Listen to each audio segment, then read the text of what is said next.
Good morning, नमस्कार। स्वागत है आपका हमारे चैनल जीएस स्टडी 94 में। और दोस्तों में यस तो दोस्तों, सबसे पहले तहे दिल से स्वागत अभिनंदन आप लोगों से जुड़ने के लिए। और जिस तरह से आप लोगों ने कल के क्वेश्चंस पे अपनी अपनी प्रतिक्रियाएं दी हैं, अब बहुत अच्छा लगा पढ़ के। और कुछ लोगों ने तो इतनी बढ़िया चीज़ों को लिखा है कि बता नहीं सकता। तो ऐसे लोगों के अंदर मैं 100% कह सकता हूँ कि जिस तरह से वो लोग कहते हैं कि सर मैं यूपीएससी की तैयारी करता हूँ या पीसीएस की तैयारी करता हूँ, तो आई एम श्योर यदि आप ऐसे ही मेहनत करेंगे तो आप बहुत आगे जाएंगे। तो सबसे पहले उन लोगों के नाम मैं अनाउंस कर दूं और उनके विचार को साझा कर दूं आप लोगों के बीच में, उसके बाद हम आगे चलेंगे। सबसे पहले पंकूजा है, जिन्होंने कल कहा था कि मेरा नाम टूजा है। मैं यूपीएससी आईएएस जो है कि यूपीएससी का मतलब होता है यूनियन पब्लिक सर्विस कमीशन, और ये जो आईएएस पीसीएस आईएएस आईएफएस ये कैटेगरीज हैं, ठीक है। तो इन्होंने कहा मैं हिंदी से कर रही हूँ, तो बहुत बेहतर है। जो आपका हिंदी का जो माध्यम है बहुत अच्छा है।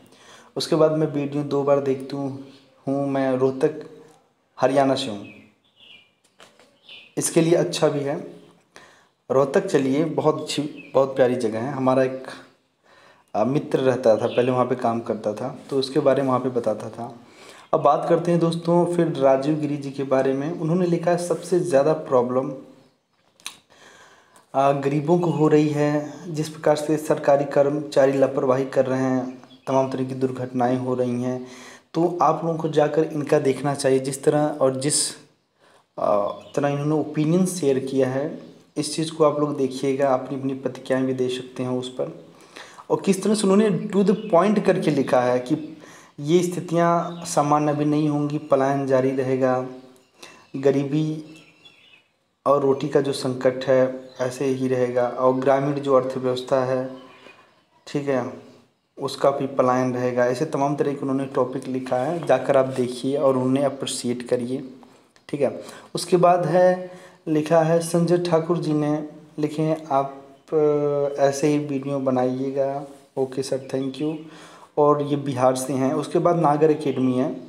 नागर एकेडमी ने बहुत बढ़िया लिखा है। इन्होंने लिखा कि जो राहत पैकेज, जो रिलीफ फंड है, सबसे पहले इसे धरातल पर लाना होगा, ठीक है। उसके बाद इन्होंने लिखा है कि मात्र ये जो नेता होता है बस वोट के लिए ही आते हैं, उसके बाद जब इनका जो है माध्यम खत्म हो जाता है, तो उसके बाद किस प्रकार से अपनी निरंकुशता सोच के बल पर जनता को गर्त में ढकेल देते हैं। तो आपकी जो सोच है नागर एकेडमी जी, बहुत प्यारी है।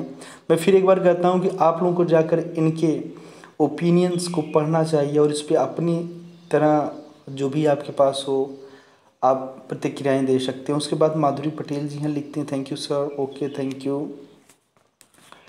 उन्होंने लिखा है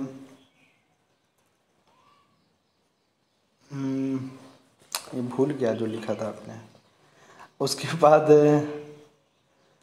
उन्होंने कुछ ऐसे लिखा था कि राहत और मनी होनी के बारे में, बहुत अच्छा लिखा था।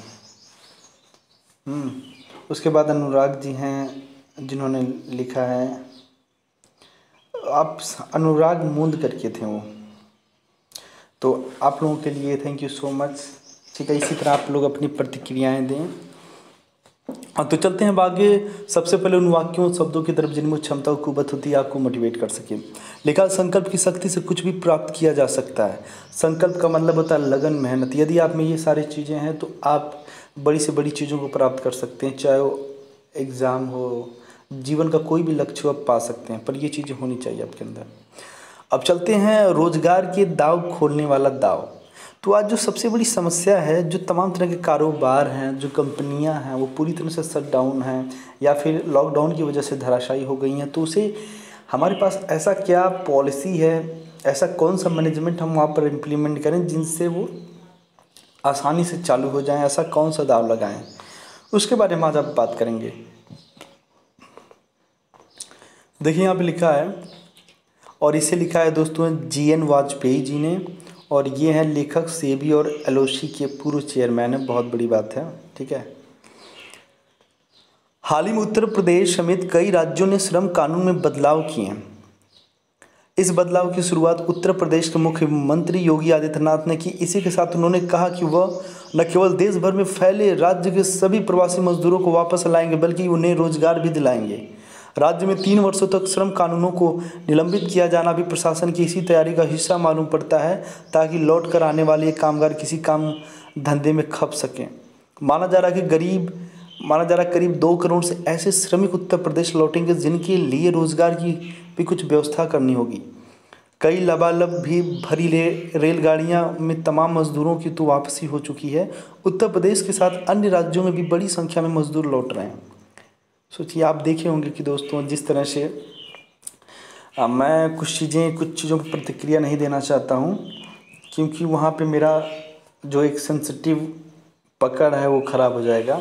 पर आप लोग भी महसूस करते हैं उस चीज़ को, किस प्रकार से ट्रकों पर महिलाएं, बच्चे, बूढ़े और हमारे देश के लोग जिन्हें आप कह रहे हैं माइग्रेंट वर्कर्स, वो लद के आ रहे हैं, किस पीड़ा और समस्याओं को फेस करके आ रहे हैं।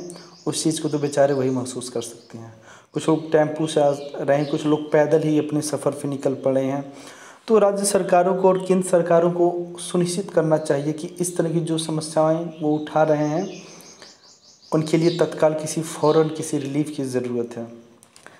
अपने शायद कभी इस पर गौर नहीं किया हो, लेकिन किसी खेत से आपकी थाली तक भोजन उपलब्ध कराने के पीछे बाकायदा एक पूरी कड़ी काम करती है।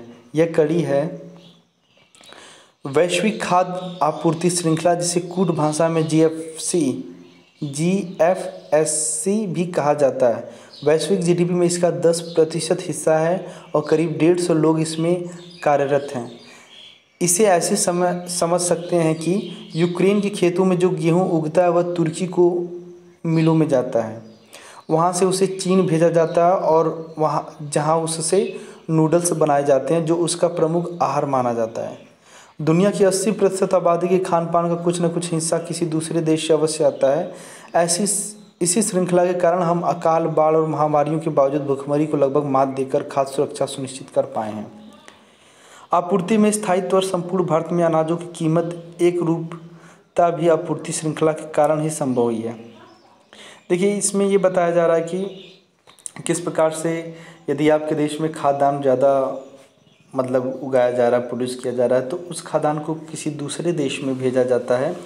फिर वो देश किसी तीसरे देश को भेजता है। उसके बाद जो मैगी, नूडल्स आप लोग खाते हैं, वो किससे बनता है? वो अनाज से ही बनता है दोस्तों। तो उसका भी बहुत बड़ा महत्व है जब कभी इस प्रकार की आपदा आती है। उत्तर प्रदेश मुख्य रूप से कृषि केंद्रित राज्य है। गंगा के उपजाऊ मैदान का एक बड़ा हिस्सा यहीं पड़ता है। देश के कुल गेहूं का 35% और धान का 16% हिस्सा उत्तर प्रदेश में होता है। राज्य की 55% से अधिक आबादी कृषि कार्यों में संलग्न है। राज्य के सकल घरेलू उत्पाद में कृषि की हिस्सेदारी 22% है, जबकि राष्ट्रीय और औसत 15.67% है। प्रदेश में पानी प्रचुर मात्रा में है। यहाँ प्राचीन और लंबी नहर प्रणाली मौजूद है। दिल्ली, आगरा, लखनऊ, गाजीपुर, निर्माणा, धीन और दिल्ली मेरठ जैसे एक्सप्रेसवे के रूप में बढ़िया कनेक्टिविटी भी है।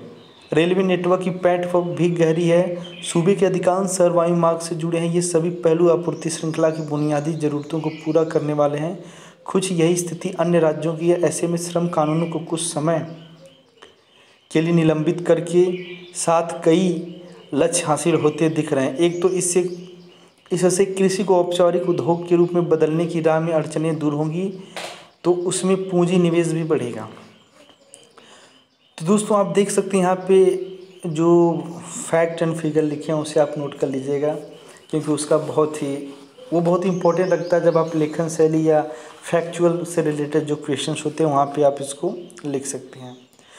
तो अभी उत्तर प्रदेश जैसे राज्यों के बारे में ये बताया जा रहा है। एक विश्लेषण जो है लेखक ने किया है, उनके माध्यम से आप देख सकते हैं कि कई व्यवस्थाओं में, ठीक है, और कई संसाधनों में अगर देखा जाए तो बहुत आगे है उत्तर प्रदेश, ठीक है। तो ऐसे में अब इसको ज़रूरत है किस प्रकार से एक कारोबार देने के लिए, क्योंकि कारोबार के माध्यम से ही, तमाम तरह की कंपनियां लगाने के माध्यम से ही जो यहाँ पर रोज़गार की समस्याएं, दिक्कतें आ रही हैं। यहाँ पे जो हमारे राज्य के जो निवासी हैं, जो अन्य राज्यों या अन्य देशों में जाकर रोज़गार के लिए भटक रहे हैं, मेहनत कर रहे हैं, उन्हें सरकार कोशिश कर रही है कि अपने ही राज्य में पूरी तरह से रोज़गार दे। कुछ अव्यवहारिक अर्थशास्त्री और समाज विज्ञानी नेताओं ने राज्यों में श्रम कानूनों के मोर्चे पर इस बदलाव के खिलाफ आवाज़ बुलंद की है। मेरे विचार में श्रमिकों की सुरक्षा का सवाल ही तभी पैदा होता है जब तमाम लोगों को रोजगार मिल सके। यदि श्रम कानूनों ने बड़े पैमाने पर रोजगार सृजन की राह बाधित कर रही हो तो इनकी विदाई में ही भलाई है। प्रवासी श्रमिकों को श्रम कानूनों के तहत किसी संरक्षण का कोई लाभ नहीं मिलता। इसके असल लाभार्थी संगठित क्षेत्र के कर्मचारी हैं, जो कुल कामकाजी आबादी का 10% हिस्सा है।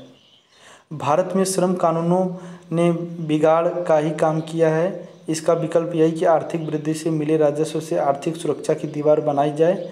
वास्तव में इस फैसले का फ़ायदा उन प्रक्रियाओं की तेज़ी देने में करना चाहिए जिन परियोजनाओं का पहले ही ऐलान हो चुका है। इनमें रक्षा उत्पादन कॉरिडोर से लेकर मैन्युफैक्चरिंग हब तक शामिल है।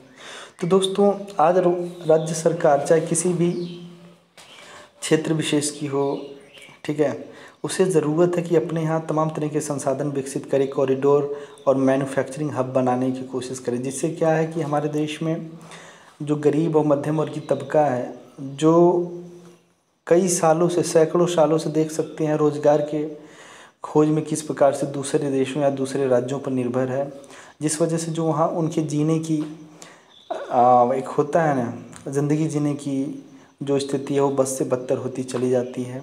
तो इस चीज़ को हमें कम करना होगा, इस पीड़ा को समझना होगा। उत्तर प्रदेश में आलू और चीनी जैसे जिन्सों के लिए सुगठित मंडियां मौजूद हैं। इन मंडियों वाले शहर किसी न किसी तरह एक्सप्रेसवे से जुड़े हुए भी हैं। ऐसे में सरकार को सोर्सिंग, सैम्पलिंग, स्टोरिंग और प्रोसेसिंग जैसी प्रक्रियाओं के लिए इनके इर्द गिर्द सप्लाई चेन पार्क बनाने चाहिए। इनमें ज़मीन के अलावा बिजली जैसी सुविधाओं का इंतजाम सरकार करे। यही काम अन्य राज्यों को भी करना होगा। कारगिल, अमेरिकन एडीएम और अमेजन जैसी दुनिया की तमाम दिग्गज कंपनियां वैश्विक खाद्य आपूर्ति श्रृंखला से जुड़ी हुई हैं। इस बाज़ार में इन सभी को अच्छी खासी हिस्सेदारी है। ये भीमकाय कंपनियां अपनी इकाइयों का विविधीकरण करना चाहती हैं ताकि किसी गतिरोध की स्थिति में अपना जोखिम कम कर सकें। ये कंपनियां अपने साथ तकनीकी कौशल और वे सभी क्षमताएं भी लाएंगी जिनसे उत्पादन का बड़ा केंद्र विकसित करने की राह में आने वाली लागत जैसी सभी बाधाएं दूर होंगी।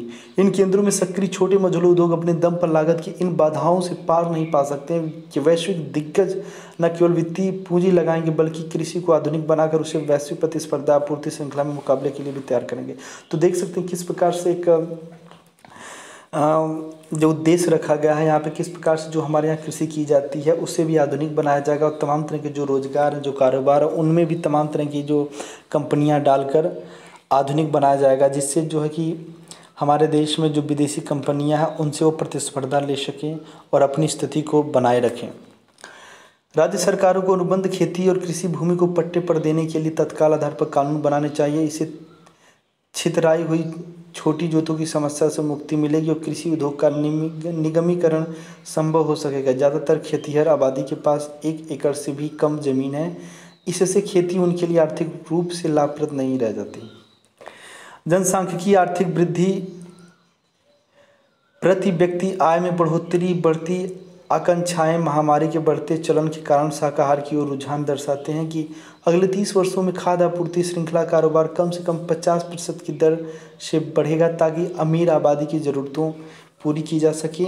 इस आपूर्ति श्रृंखला का हिस्सा बनकर मिलने वाली सफलता से किसानों को आमदनी 5 साल से भी कम में दोगुनी की जा सकती है।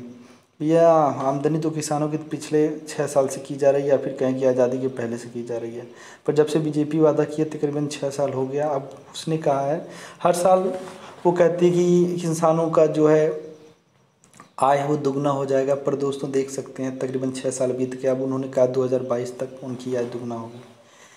तमाम लोगों की आर्थिक दुश्वारियाँ दूर होंगी, साथ ही साथ इससे प्रवासी मजदूरों की समस्याओं का भी हमेशा के लिए समाधान मिल जाएगा। तो दोस्तों, इस लेख में बहुत कुछ बताने जैसा नहीं था क्योंकि लेखक ने सारी चीज़ों का निचोड़ यहाँ पे डाल दिया है, ठीक है। पर आप लोग एक चीज़ को मुझे बताइएगा, ठीक है, जिस तरह से तमाम तरह के जो श्रम से रिलेटेड जो कानून बनाए गए थे, तो जिस तरह से उसमें रिलैक्सेशन दिया गया, रियायतें दी गई हैं, क्या इसका बहुत ज़्यादा असर पड़ने वाला है और कैसे पड़ेगा, इसके बारे में यदि आपके पास कुछ आइडिया हो तो उसे शेयर करिएगा, और जिसके माध्यम से और भी लोग आपके उस आइडिया से और आपके उस ओपिनियन से सीख सकें। तो आज के लिए इतना ही। नमस्कार।